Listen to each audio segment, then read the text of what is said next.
चीन में आतंकवादी हमले नहीं होते, लेकिन भारत में क्यों होते हैं?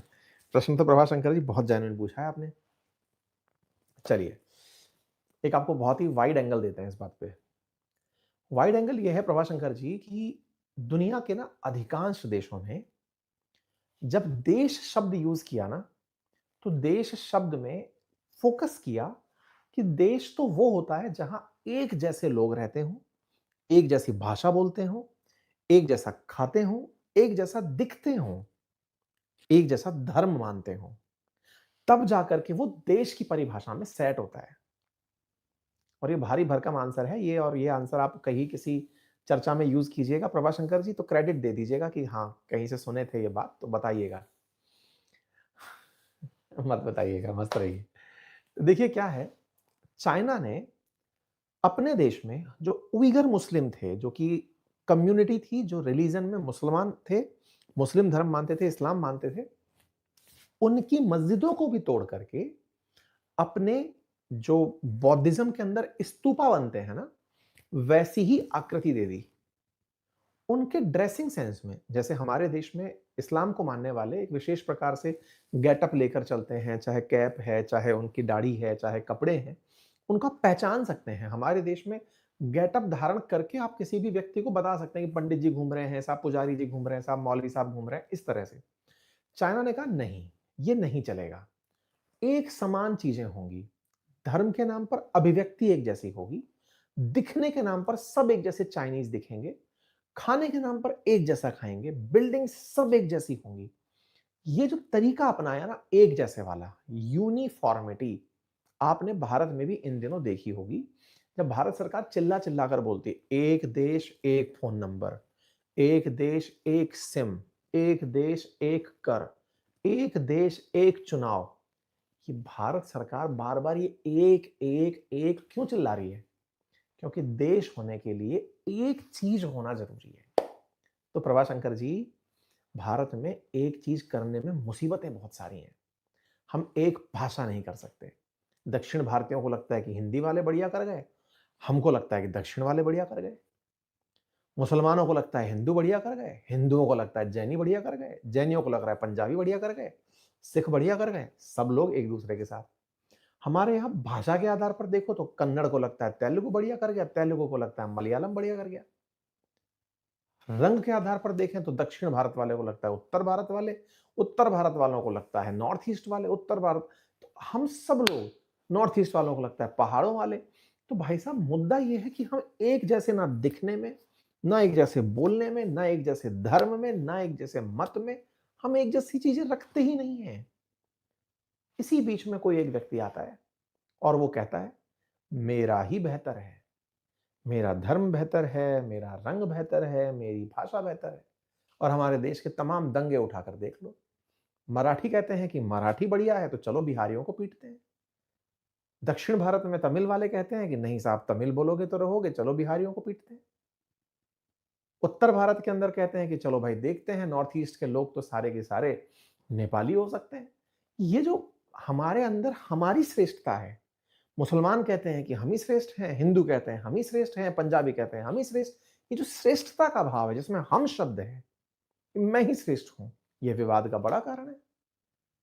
तो उम्मीद है कि आपको ना केवल अपना आंसर मिला होगा, सबका आंसर मिल गया होगा। मिल गया होगा तो यार एक तो लाइक बनता है ना यार, कमेंट में बताओ। तो थोड़ी तारीफें लिखा करो, सुनो मैं मोटा खा के नहीं होता हूँ, तारीफों से होता हूँ, बढ़िया से लिखा करो। ऑपरेशन 2.0 होगा क्या? क्या पता चल भी रहा हो और हमें ना पता हो।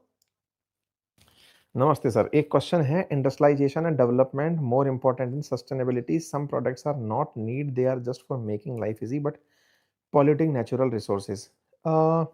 यथार्थ जी बातें अच्छी लिखी हैं, एक लाइन में आंसर दूं तो इसका आंसर ये है कि इस दुनिया में बेटा विकास और पर्यावरण ये दोनों एक दूसरे के शत्रु हैं। जब जब आप डेवलपमेंट करने निकलते हो, आप पर्यावरण को क्षति पहुंचाने निकलते हो इनिशियल स्टेज पे। लेकिन जब डेवलपमेंट मैच्योरिटी वाली स्टेज पर आ जाता है, तो वो पर्यावरण के लिए प्रोटेक्टर बन के आता है कि मैं तुम्हें कुछ नहीं होने दूंगा, मैं तुम्हारा प्रेमी हूं, है ना? तो विकासशील देशों में पॉल्यूशन एक्सट्रीम होता है। जब देश विकसित हो जाते हैं, तब वो ये डिसाइड करते हैं कि अब हम पर्यावरण को नुकसान नहीं पहुंचाएंगे। जैसे अगर आप यूके की इनिशियल क्रांति देखें, तो आज जो दिल्ली में आप फॉग देखते हैं, लंदन स्मॉग तो वर्स्ट थी। मतलब फैक्ट्रियों के ऊपर से निकला धुआँ दिखने नहीं देता था, आँखों से लोगों के खून बहने लगता था।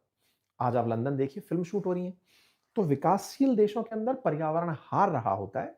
विकसित जब देश बन जाते हैं, यानी कि डेवलप्ड नेशन जब बन जाते हैं, तो उनके अंदर अ, विकसित अर्थव्यवस्थाएँ पर्यावरण को संरक्षित करने का तमाम प्रयास करती हैं, ठीक है? करप्शन कैसे खत्म हो सकता है? आंसर है समानता से। अक्सर हम अपने सेशंस में बोलते हैं बड़ों का सम्मान करें, छोटों को प्यार दें। अपना व्यक्तित्व इस तरह से विकसित करें कि महिलाएँ आपके साथ सुरक्षित महसूस करें। फिर भी क्यों नहीं डेवलप हो पाते?